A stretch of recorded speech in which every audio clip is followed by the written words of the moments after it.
Армысыздар ағайын, тікелей эфирде күн тәртібі хабары және оның жүргізушісі мен Еркін Байғабұлы. Қадірменді студия қонақтары, хабарымызға қош келдіңіздер. Бүгінгі күн тәртібі бағдарламасында кеше ғана парламентте бірінші оқылымда мақұлданған жаңа салық кодексін талқыламақпыз. Қазір біздің хабарымызға қатысатын спикерлерімізді таныстыра кетейін. Еркін Әбіл, Қазақстан Республикасы парламенті мәжілісінің депутаты. Жазира Мыңбаева, Қазақстан Республикасы ұлттық экономика министрлігінің салық және кеден саясаты департаментінің бас сарапшысы. Сондай-ақ бізде қонақта Асхат Асылбеков, саясаттанушы, сондай-ақ келесі қонағымыз Жанат Нұрмағамбет, экономист. Нұрғалиев, кешіңіздер. Сонымен талқылауымызды қазір бастамас бұрын, жалпы енді кешегі осы бірінші оқылым парламентте қалай талқыланды, қандай үкіметпенен депутаттар қандай мәселелерді қызу талқылады, қандай мәселелерге байланысты пікірталастар өрбіді және қандай шешім қабылданды, сол туралы арнайы дайындаған сюжетіміз бар еді. Қазір соны тамашалап алайық, содан кейін ары қарай бірден пікірталасымызды бастайтын боламыз.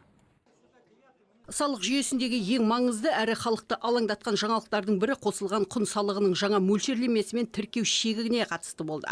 Осылайша елде қосымша құн салығының шегі 40 миллион теңге, ал мөлшері 16% болып белгіленді. Бұл шағын және орта бизнеске қолдау көрсетуге бағытталған қадам деп отыр жауаптылар. Айтпақшы, әлеуметтік маңызы бар тауарлар, оның ішінде азық-түлік, кітап шығару, археология саласы қосымша құн салығынан босатылады. Ал ақылы медициналық қызметтер үшін салық көлемі 10% деңгейінде сақталады. Дәрі-дәрмектердің әлеуметтік маңызы бар тізімін үкімет өзі бекітетін болды. Сондай-ақ салықтардың жалпы саны да қысқарады. 12 салықтың орнына 11 ғана қалмақ. Арнаулы салық режимдері де оңтайландырылады. Қазір осындай 7 салық режимінің орнына 3 ғана қалды. Олар өзін-өзі жұмыспен қамтығандар, оңайлатылған декларация режимі және шаруа қожалықтарына арналған режим. Жауаптылардың сөзінше мұндай реформа елде әлеуметтік әділдікті орнату үшін қабылданбақ. Яғни енді байлар көп салық төлейді, ал кедейлерге керісінше қолдау көрсетіледі. Жылдық табысы 8,5 мың айлық есептік көрсеткіштен асатын азаматтарға 15% мөлшерінде прогрессивті жеке табыс салығы енгізіледі. Құны 450 миллион теңгеден асатын жылжымайтын мүлік пен 75 миллион теңгеден жоғары көлік құралдарына жоғары салықтар мен акциздер белгіленеді. Салықтық әкімшілендірудің сапасын жақсарту үшін салық органдары адал бизнеске тиіспеу үшін, егер кәсіпорынның салық жүктеме сала мен аймақ бойынша орташа деңгейден төмен болса ғана кешенді салықтық тексерулер тағайындау ұсынылады. Бұл салық органдарына өз күштерін ең тәуекелді жағдайларға бағыттауға және негізсіз тексерулерден аулақ болуға көмектеседі. Осылайша, ұсынылған салық реформасы өз кірістерін жасыратын адал емес салық төлеушілерге, сондай-ақ салық салудың әділеттілігін арттыруға бағытталған. Байлар көбірек төлеу тиіс. Жаңа жүйеде салық әкімшілендіруі сервистік модельге көшеді. Жобаның негізгі мақсаты салық жүйесінің ашықтығын қамтамасыз ету, көлеңкелі экономиканы қысқарту. Үкіметтің болжамынша салық реформасының арқасында бюджетке қосымша 4-5 триллион теңге түсім түседі, ұлттық қорға тәуелділік азаяды. Сонымен талқылауымызды бастасақ, енді алғашқы сұрақты Еркін мырза өзіңізге қояйын деп тұрмын. Жалпы енді кешегі талқылаудағы жалпы салық кодексі басталған бері ең қызу талқыланған мәселе бұл жаңа қосымша құн салығына байланысты шегіне байланысты мәселе еді. Содан кейін оны жаңа 16%-ға көтеру мәселесі болатын. Енді осы компромисті бүгін кеше шешім қабылданған сияқты, жалпы қалай қабылдады депутаттар, өздерінің ұсыныстарын енгізе алды ма? Енді бастапқыда үкіметтің жобасы басқашалау еді ғой, сондықтан да бір ортақ келісім табылған сияқты. Енді дұрыс айттыңыз, бұл компромисс. Әрине біріншіден, екіншіден маңызды айтып кететін. Әлі де нақты шешім қабылданған жоқ. Бұл бірінші оқылым. Бұл тек қана тұжырымдылық концепциялық қабылдау. Мына 16%-ға бізде келістік жалпы, бірақ қай салаларда керісінше төмендетілген қосылған құн салығы болады, бұл әңгіме әлі аяқталған жоқ, әлі жұмыс жалғасып жатыр.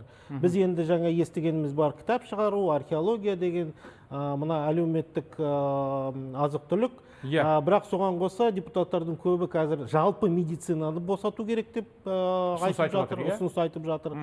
Себебі бізде медицинаның көбі мемлекеттік немесе мына қордан қаражат алатын болады. Сондықтан ол бір әлгі қалтадан екінші қалтаға салық ретінде салған дұрыс емес деп ойлаймыз.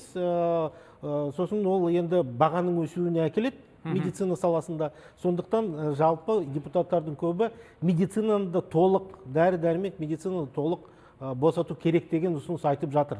Енді оның қалай болатынын мен қазір алдын ала айта алмаймын. Әлі де жұмыс жалғасып жатыр. Қазір біз осы жұмыс тобы, осы салық кодексімен айналысатын күнде отырыс өткізетін болдым. Қазірде біз мына сізбен әңгімелесіп тұрған кезде қазірде отырыс болып жатыр. Мен содан сұранып келдім осы жерге. Жақсы. Енді қосымша құн салығына байланысты бұған қоса, мысалы ауыл шаруашылығы саласында 70%-лық жеңілдік сол бұрынғы қалпында сақталады. Ол бұрынғы қалпы. Соған тоқталып өтіңізші. Басында үкіметтің ұсынысы болған мүлдем босату, нөл қылу. Бірақ оның да бір мына көрінбейтін тетіктері бар. Толығымен босатсақ, онда мына басқа салалардан ауыл шаруашылығы тауар алады. Ол қосылған құн салығымен алады да, сол 16% олардың өздерінің мына құнына, өзіндік құнына салынады товарлардың. Сонда оларға тиімді болмай жатыр. Олар мына қосымша құн салығын салсақ біз, олар онда қайтарылмай алады. Сондықтан бізде ауыл партиясы да, фракциясы, біздің жеке мына ауыл шаруашылық комитеті де отырыс өткізіп, мына мамандарды, эксперттерді шақырыпты, бәрі де қазіргі жағдай дұрыс. Салық салу ауыл шаруашылығында соны қалдыру керек деген ұсыныс айтып, біз қазір соны қолдап жатырмыз. Жақсы. Енді келесі сұрақты Жазира ханым өзіңізге, және осы орта және шағын бизнеске байланысты, қосымша құн салығының шегіне байланысты біраз дау-дамай болғандығы белгілі. Бастапқыда үкімет 75 миллион теңгенің көлемінде деп ұсынған еді ғой, иә? Қазір ортасында екі жақты келісімнің нәтижесінде 40 миллионға тоқталып отырған сияқты. Бұл қандай нәтиже береді? Қосылған құн салығы бойынша тіркеу мәні шегі қолданыста 20 мың айлық есеп көрсеткіш, ол теңгеге шаққанда 78 миллион теңге. Қазіргі таңда жаңа салық кодексі жобасында 40 миллион деп кеше оқылымда бекітілді. Бұл 40 миллион мысалға бұл ұсыныс, жаңа көптеген ұсыныстар талқыланғанын айтып жатырмыз ғой. Бәрі талқыланды, жан-жақты зерделенді деп айтқым келеді. Және де бұл жерде әлемдік тәжірибелер де зерделенді. Мысалы дамушы елдерді қарасақ, кейбір мемлекеттерде бұл шекті мән бізден төмен, кейбір мемлекеттерде мүлдем жоқ деп айтуға болады. Яғни, ол мемлекеттерде егерде сен бизнеспен айналысқың келсе, қосылған құн салығының төлеушісі болып тіркелесің. Енді өзімізге жақынырақ келетін болсақ, Ресейді, Қырғызстанды алсақ, олардың қазіргі қолданыстағының өзі шекті мәндері бізден төмен болып отыр. Мысалы, Ресейде теңгеге шаққанда 10 миллион теңге көлемінде болса, Қырғызстанда 46,9 миллион сол төңіректе болып тұр. Енді біз ұсынып отырған 40 миллион теңге көлемінде ұсынып отыр ғой шекті мән. Енді бұл бізге не береді? Барлық салық төлеушілерге тең жағдай жасалынады бұл жерде. Себебі көптеген жаңағы қосылған құн салығын табиғатын алатын болсақ, ол жаңағы өзінің тізбегінде өзінің қосылған құнына ғана төлеу керек қой. Мысалы, өндіруші, мысалы, тауар өндіруші. Оны алған мысалға шикізаты жеткізіп беруші ол үшін қосылған құн салығының тіркелген болса, ол өзіне есепке жатқызу арқылы жаңағы тек жүктемені азайтады, қосылған құн салығын. Ал бізде қазіргі таңда біреуі қосылған құн салығының тіркелмеген. Себебі ол шекті мән оған мүмкіндік беріп тұр. Оның несі жаңағы айналымы 78 миллионға жетпегендіктен олар қосылған құн салығының тіркелмеген. Сондықтан да бұл жерде кәсіпкерлерге бұл қайта ыңғайлы деп айтуға болады. Тиімді. Сонда барлығына тең жағдай, жаңағы алып келген шикізаты көрсетілген қызмет үшін ол қосылған құн салығын есепке жатқызу арқылы өзіне осы шығарған өніміне қосылған құнды ғана төлеп отырады. Мысалы, бюджетке. көптеген жағдайда негізі қазіргі таңда бізде өз еркімен тіркелу осы қосылған құн салығын жаңа шекті мән жетпесе де өз еркімен тіркелген салық төлеушілер бар. Бұның пайдасы қайда? Егер де үлкен сатылымдар дейміз ғой, жаңа тендерге қатысу үшін, сол қосылған құн салығын тіркеушісі болса, оларға тиімді. Сонымен қатар үлкен жобаларға қатысу үшін де үлкен алпауыттар, мысалға бизнестің алпауыттары, сол қосылған құн салығын тіркелген азаматтармен жұмыс істегісі келеді. Сондықтан да кәсіпкер үшін бұл өте пайдалы, тиімді деп айтқым келеді. Жақсы. Енді тағы да бір өзгеріс, бұл корпоративті табыс салығына байланысты, соған тоқталыңызшы, қанша мөлшер қазір нақты белгілі болып тұр? Корпоративті табыс салығын жаңағы жобасында, енді салық жобасында деп айтып отырмыз ғой. Базалық ретінде сол 20% белгіленіп отыр. Бұл барлық осы нысандар үшін ғой? Нысандар үшін.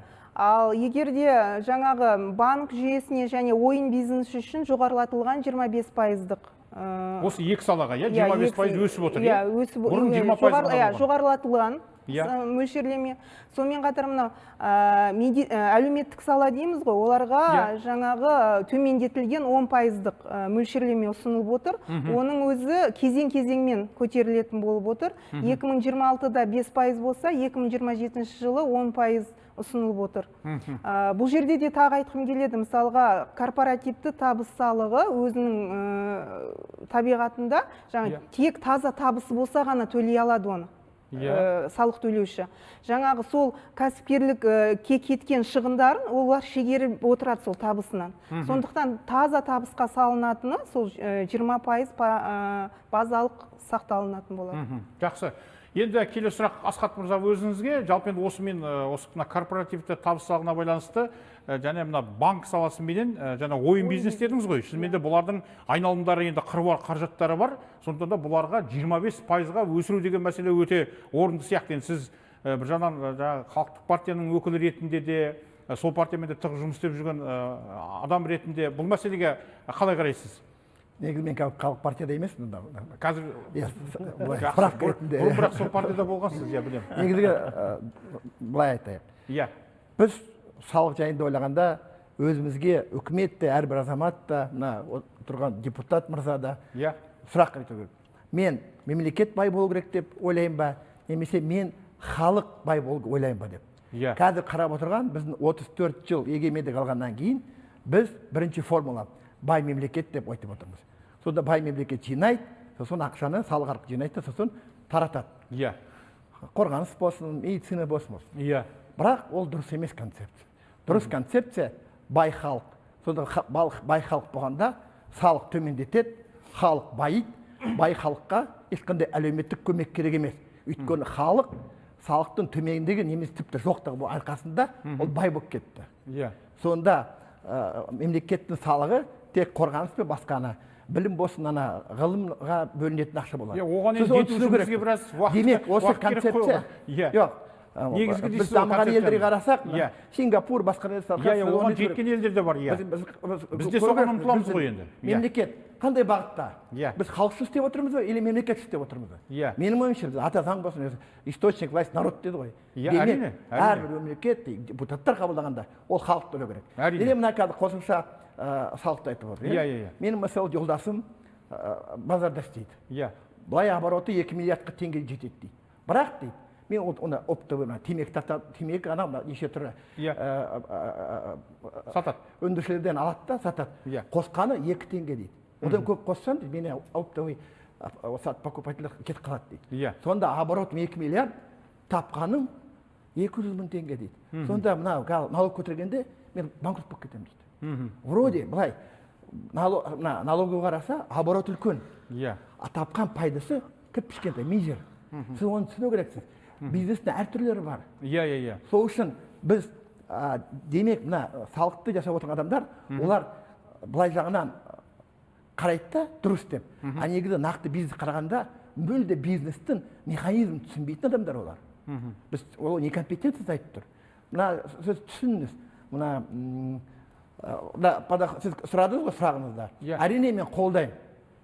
прогрессивный шкала дейді ғой. Мысалы, Европа елдерінде 63%-ға дейін, 68%-ға, Швеция, Германияда 65%-ға дейін. Мен сондай прогрессивті тапсырмай тұрсыз ғой, 20 бай компаниялар, олигархтар, олар көп төлеу керек. Сол үшін 25% ол өте аз. Бірақ оларға жаңа корпоративті табыс салығына байланысты айтып тұрсыз ба? Соны айттым. Корпоратив. Сонда олар 40%-дан 65%-ға дейін төлеу керек, ал микро және кіші бизнес мүлде салық төлемеу керек. Өйткені ол қарапайым халық. Сонда бүкіл нагрузка. Сіз қараңыз, мысалы біз қазір алып отырған салықтан қарағанда, мына мұнай табатын, басқа табатын адамдар, олар қарапайым халықтан аз төлеп тұр. Бәрі айтамыз, ой, мына Тенгиз, Шевроле, басқа, сол бүкіл мұнай біздің экономика ұстап тұр деп. Ал нақты қарасаңыз, қарапайым кіші және орта бизнестен алған салық содан асайып тұр. Демек, бүкіл жүк сонда болып тұр. Даже мына қазір мына Кармет болсын, басқа ТШО болсын, ең үлкен пайызы 6% төлейді. ТШО 6% төлейді. Ешқандай 20%, ешқандай 40% емес. 6%. Ал әрбір көшедегі тұрған магазин болсын, не болсын, олар бәрі 6-7 түрлі салық төлейді. Пенсионный бастап, ОСМС бар, тағы да басқа бар. Түсініп тұрсыз ба? Және пенсионның жартысын бизнесменге мойнына іліп қойды. ОСМС-тің жартысын тағы бизнесмен мойнына іліп қойды. Сіздер сонда бизнесті құрсаңдар қандай пайда мемлекетке? Қандай пайда? Сіз оны түсініңіз. Демек, осы қазір айтып тұр, бірінші оқылым деп. Екінші оқылымға дейін олар әлде болса талқыланатын мәселелер бар ғой. Бірақ олар тоқтамайды. Өйткені олар шешім қабылдады. Әрбір вице-министр болсын, министр болсын, вице-премьер бәрі өздері ақылды санайды. Тек қана олар ғана оқығандай. Кешіріңіз, шетелде де оқыған адамдар бар. Бүкіл оқулықтар саны экономика, онда бәрі жазылған. Бұрыннан бері жазылған. Оны неге істемейді? Америка қараңыз, Дональд Трамп не істеп отыр? Салықты төмендетіп отыр. $1,5 триллион өз азаматтарын, ақш құрамасы азаматтарын босатты. $1,5 триллионға. Түсінсіз ба? Нағыз халықты ойлайтын президент. Жақсы. Енді жаңағы мәселелерге байланысты Жазира ханым өзіңізден сұрай кетейінші. Рұқсат болса мен айтып кетейін. Айтыңыз бізді қазір Асекеңнің айтқан уәждеріне байланысты. Некомпетентный деді ғой бізді, білімі жоқ деп. Енді уәждеріңізді айтыңыздар. Сіздің досыңыз жөнінде айтып кетейін. Базарда істеп жатқан. Ол үшін ештеме өзгермейді. Себебі ол B2C форматында жұмыс істеп жүрген, халықпен, тұтынушылармен істеп жүрген, ол арнайы салық режимінде қалады. Қалай төледі? 4%-ға дейін, оборотынан 4%-ға дейін оның өзі, мына қазір жергілікті мәслихат көбінде Алматыдан басқа, шатаспасам 2% болды. Солай ғой? Алматыда ғана 4% болып қалды. Бұл жергілікті мәслихат шешеді. Бұл осы жаңа салық кодексінде еніп отыр ғой? Салық кодексінде қалады. Олар солай арнайы режимде солай қалады. Бұл мына қосылған құн салығы тек қана B2B, бизнес пен бизнес арасында жұмыс істейтін фирмаларға қатысты. Соларға қатысты. Соларға қатысты. Мен енді аяқтайын. Уәжін тыңдап алайық. Ол біріншіден. Екіншіден, мына B2B осылай кейбір фирмалар бәрібір сол B2B істесе де осы арнайы режимде қалады. Оның біз қазір заңды нормаларын, тікелей нормаларын қазір дайындап жатырмыз. Министрлікте, үкіметте онымен келісіп жатыр.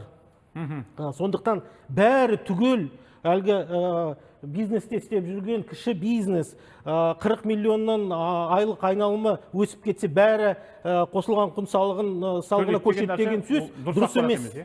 Дұрыс емес. Мына халықпен жұмыс істейтіндер, тұтынушылармен дүкендер, әлгі бүкіл кішкентай базарда сауда жасап жатқандар, олар сол арнайы салық режимінде қалады. Ол біріншіден. Екіншіден үлкен өзгеріс, мына басында бізге келген мына жобада арнайы салық режимінде тек қана 15 рұқсат берілген кәсіп түрлері ғана болатын. Біз біраз талқылап, керісінше енді тек қана тыйым салынған кәсіп түрлері болады, тізім. Ол тізімнен шек шыққан бүкіл қызметке рұқсат беріледі, арнайы салық режимінде қалуға. пайда болған жаңа кәсіптер болады, ана енді қандай болатынын мен айта алмаймын, бірақ осы 5 жылдың ішінде мобилограф деген пайда болды мысалы. Жаңа креативті индустрия. Креативтік. Олар бәрі де оларға рұқсат беріледі. Тек қана тыйым салынған енді тізім болатын болды. Ол үлкен өзгеріс, ол арнайы салық режиміне жұмыс істеуге сондай жеңілдік беретін. Жақсы. Енді азаматтық қоғамдық тыңдайық енді. Бір жауап берейінші, сізге рұқсат берейік. Мен айтқысқа жауап берейінші, өйткені содан кейін уже басқа әңгіме болып кетеді. Мен кісіге жауап берейін. Қысқа нұсқа. Ол кісі нақты айтып отырған бизнесмен, ол халықпен істемейді. Ол өзі оптом фабриканы алады, одан алатын тағы опты. Демек бизнесте жұмыс істейді.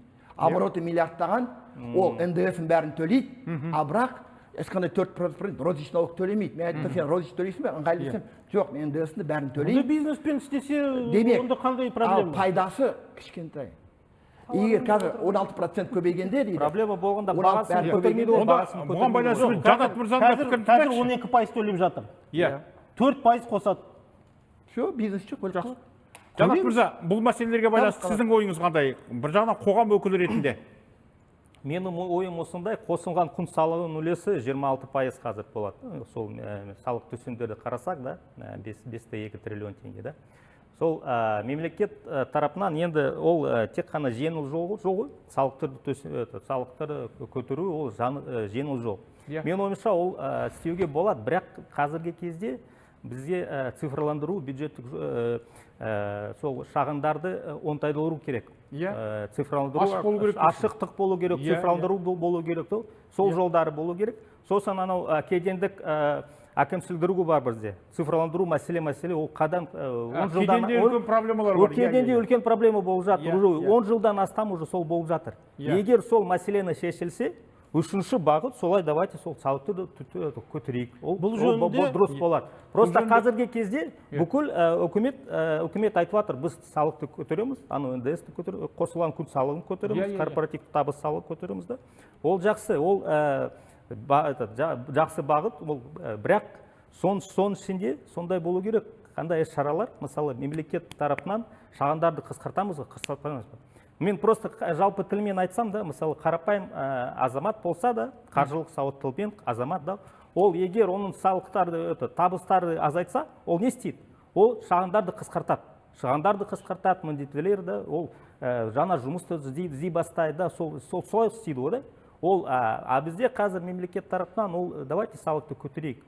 Жақсы көтерейік да, бірақ сол жолдарды тоже іздей бастайық.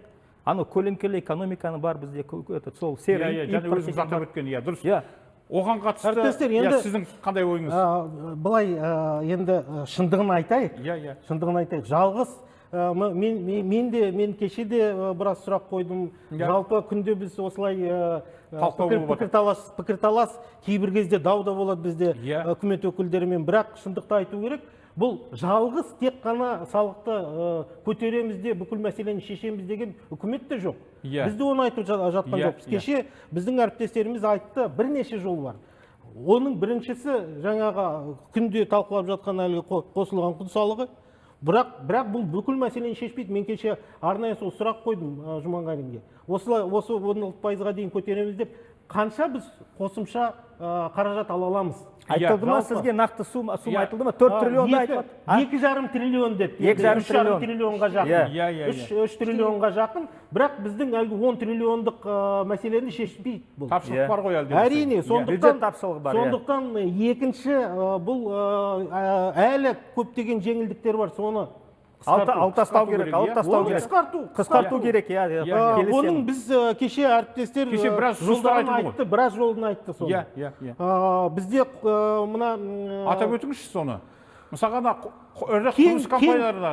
Ірі құрылыс компанияларда айтты. Кен өндіру саласы бізде көптеген қазірде жеңілдіктер бар. Қосымша жеңілдіктер сұрап жатыр. Соларды қысқарту. Енді банк жүйесін айтты, банк жүйесі кәрі тиіш отыр, ештеме сұрап жатқан жоқ. Бірақ оларда да біраз табыстары қысқарады. Үшінші жол кеше айтылып кеткен біздің мына әріптестер, Бисенгалиев әріптесіміз айтып кетті. Банктердің табыстары қысқармайды. Кеден мәселесі. Кеден мәселесі осы мәселе айтылды. Шығындарды қысқарту дұрыс айтасыз. мемлекеттік шығындарды қысқарту мәселесі. Иә. Ол да бір жолы. Біз тек қана кешенді осындай шара қолдансақ қана осы мәселені шеше аламыз. Тек қана жалғыз бір әлгі салықты көбейтіп, бюджеттің мәселесін шешеміз деген бірде-бір адам болған жоқ. Үкіметте де, депутаттардың арасында да. Жақсы. Жазира ханым, бір нәрсені сұрай кетейінші. Жаңа осы мына жеңілдіктер қысқартылды деген мәселені айтып отырмыз ғой. Жаңа бірқатарын Еркін мырза да атап өтті. Тағы да қандай салалар бойынша сондай жеңілдіктер тоқтатылады?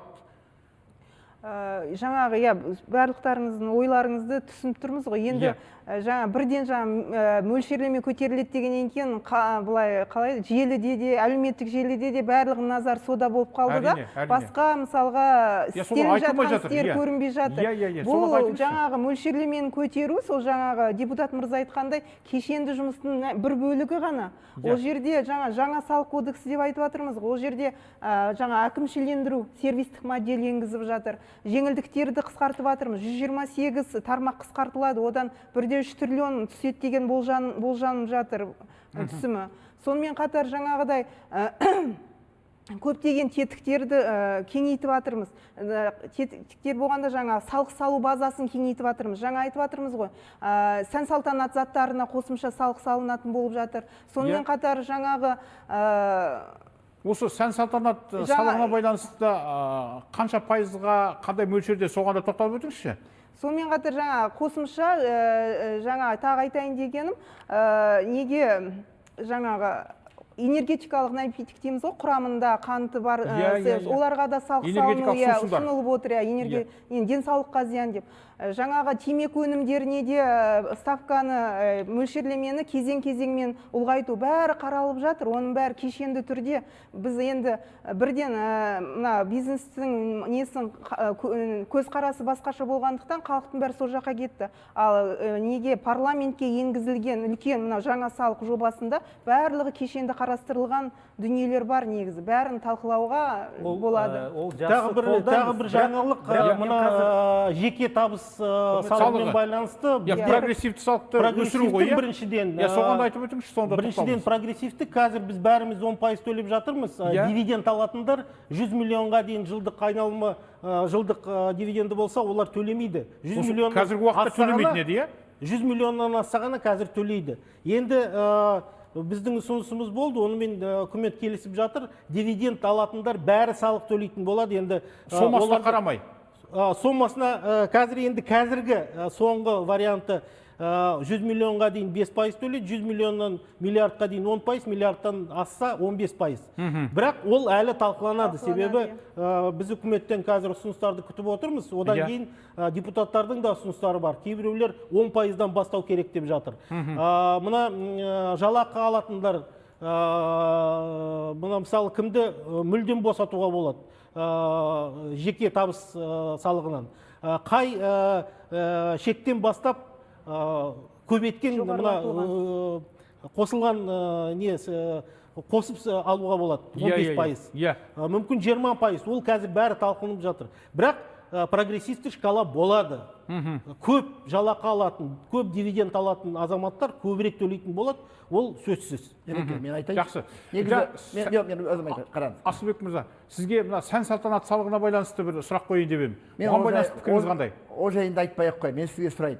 Жалпы үкімет осы салық реформаны не себептен бастады?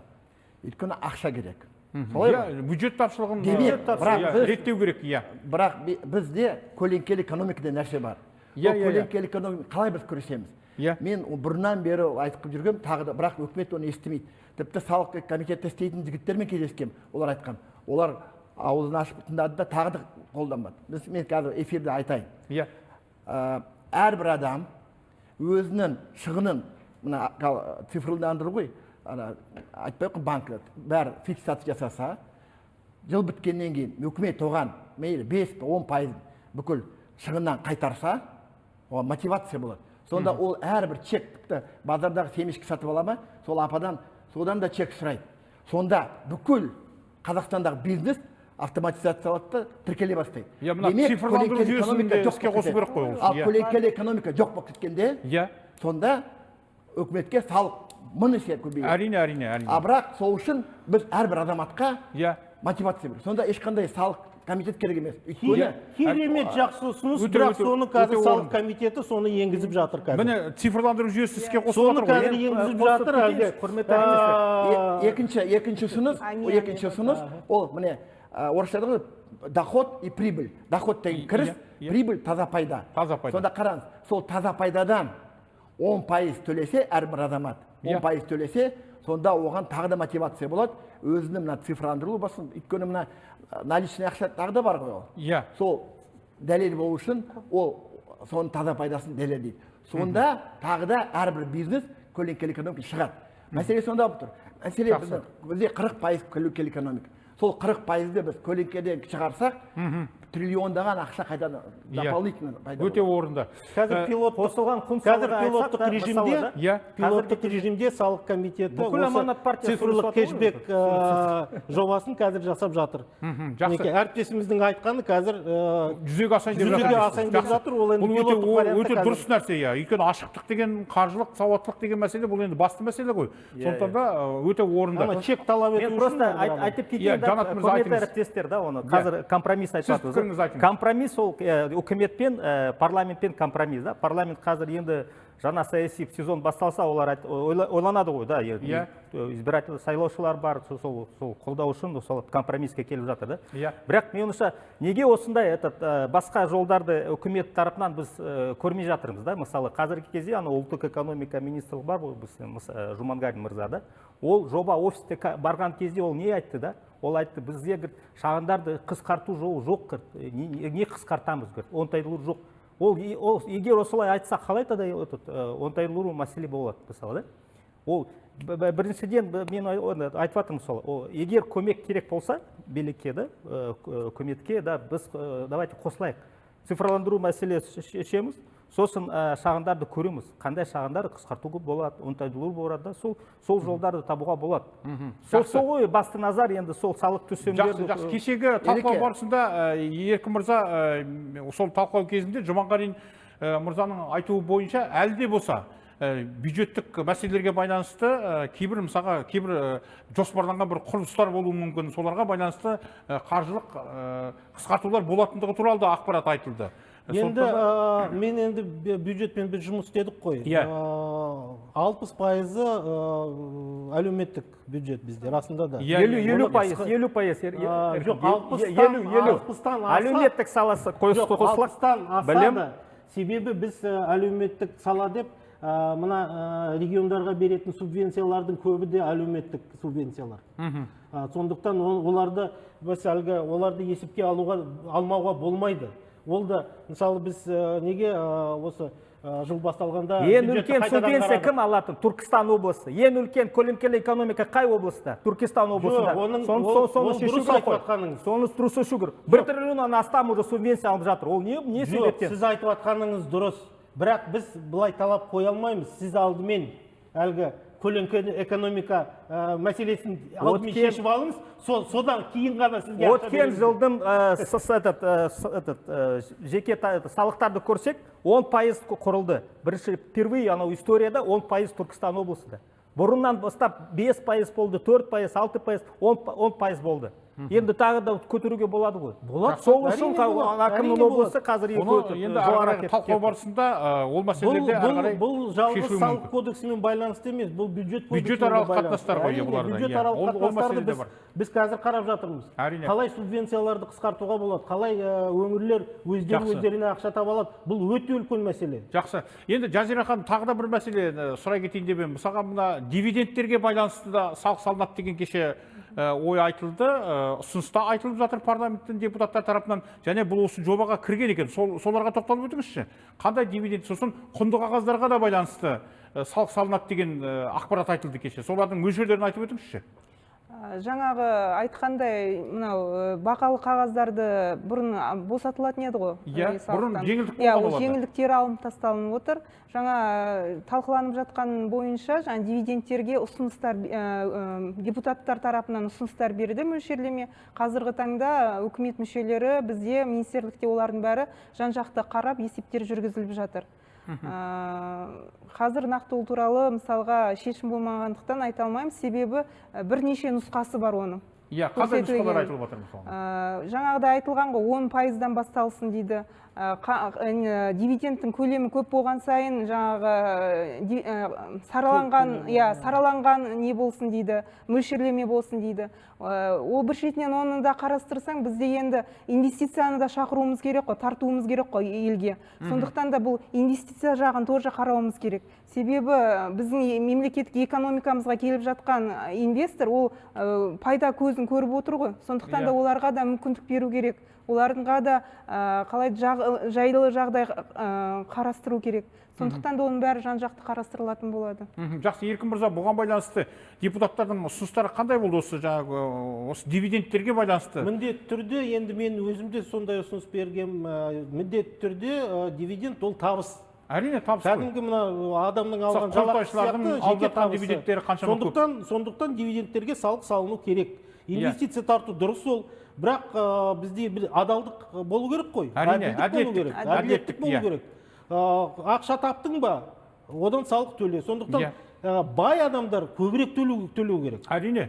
Сондықтан біздің ұсынысымыз мына неден бастап 10%, 0-ден бастап 10% төлену керек. Сосын одан кейін өскесін, мына пайызы өсу керек. Бұл кәдімгі прогрессивтік шкала бүкіл әлемде елдердің көбінде бар. Жақсы, сіздің бұған байланысты пікіріңіз қандай? Мен бұған байланысты пікірім осындай. Сіз дивиденд дейсіз, солар бай адамды қысамыз дейсіз. Ол әрине дұрыс бағыт. Дұрыс бағыт, бірақ шынын айтайық, бізде бай адам көп емес. Ең көбі максимум 10% дейік. Орта және бай адам 10%. Бірақ енді олардың қаржы айналымдары жоғары ғой. Жоқ, мен дұрыс деп тұрмын ғой, қолдап отырмын. Дұрыс. Бірақ давайте қалған 90% кедей халықты ойлайықшы. Демек, солардың қамын ойлау үшін жасалып жатқан нәрсе ғой. Қазақстанда екі проблема бар. Біріншіден кедейшілік, екіншіден өзінің отандық өндірушілер жоқ. Оны көтеру керек. Сонда қараңыз, қосымша күн салығы қалай пайда болды? Тарихқа қарасаңыз, қосымша күн салығы перепроизводство деді ғой. Өнім кім көп шығарғанда, Великая депрессия болды ғой, сонда қосымша күн салығы пайда болды. Ал бізде өнім жоқ. Демек, Қазақстанда отандық өндірушілерді біз қолдаймыз десек, НДС қосымша күн салық вообще алып тастау керек. Өйткені біз өз өнімді өндіретін компания керек бізге. Ал НДС сол өндірісті құртатын салық. Түсініңіз. Сонда үкімет өзі ойлап тұр ма не істеп жатқан? Бір жағынан ол бюджетке ақша керек дейді, екінші жағынан айтады, біз отанның өндірушілерін көбейтеміз дейді. Ал қосымша күн салық қарсы істелінген нәрсе. Сонда ол түсіну керек. Бізге не керек деп. Бізге отан үшін бүкіл ақшамыз импортқа кетеді. Бүкіл тапқан ақшамыз шетелдік өнімдерге кетеді. Жақсы, бұл арада айта кетуіміз керек қой. Жаңа мысалға отандық өндірушілер деген кезде бұларды енді біз мысалға жаңа ауыл шаруашылық саласын айттық қой. Оларға 70%-ық қосымша құн салығына байланысты жеңілдік береді деп отырмыз ғой. Сондықтан да бұл да енді бір қолдаудың бір түрі ғой. Әрине бұл сала отандық өндірушілеріміз ғой олар. Экспортқа шығарылған өнім болса, олар бүкіл әлгі төленген салықты қайтарады мемлекетке. Толығымен қайтарады. Сондықтан осындай дәл әлгі күйіп жатқан проблема жоқ. Жалпы қосылған құн салығы жөнінде бізде басынан бастап бір топ депутат ұсыныс берді. Толығымен корпоративтік салықтан кету және қосылған құн салығынан кетіп, тек қана сатылымға салық енгізу жөнінде. Біз сондай ұсыныс бердік. Оның ішінде мен де болдым, басқа біздің әріптестер болды. Жұбанов Әділ деген сол бастаған осы жұмысты. Ол біраз болды соны айтып жүргеніне. Бірақ бұл деген бүкіл біздің салық жүйесін кардиналды түрде өзгерту деген сөз. Үкімет оған қадам жасап отыр. Қазір қорытындыда жатыр, бірақ мен 100% берем, бұл қолдамайды оны. Конституция бойынша осы мәселе, дәл осы мәселе бойынша қолдау таппаса, біз ондай норманы енгізе алмаймыз. Жақсы. Енді өкінішке қарай, қадірменді спикерлер, енді өкінішке қарай біздің уақытымыз өте тапшы, сондықтан да қазір енді жарнама деген сияқты мәселелер бар, сондықтан да сіздерге көп-көп рахмет. Бұл қызу пікірталас әрі қарай жалғасатын болады. Бұл әлі бірінші оқылымда талқыланып жатқан мәселе ғой. Енді екінші оқылымға дейін әлі талқылау болады. Сондықтан да біз арнайы осы тақырыпқа байланысты тағы да алдағы уақытта хабар жасайтын боламыз. Сол кезде әрі қарай пікірталасымызды әрі қарай өрбітетін боламыз. Енді бүгінше осы хабарымызға қатысып қатысып өз ұсыныстарыңызбен пікірлеріңізбен бөліскендеріңіз үшін сіздерге барша көрермендеріміздің атынан алғысымызды жеткіземіз. Енді осы салық кодексі, жаңа салық кодексі елдің әлеуеті үшін, қарапайым халықтың мүддесі үшін қабылданады деген ойдамыз. Осымен қадірменді ағайын, біз бүгінгі хабарымызды аяқтаймыз. Тікелей эфирде тізгіндеген Еркін Байғабылұлы, әрдайым ойымызды еркін және ашық айта білейік. Сау болыңыздар.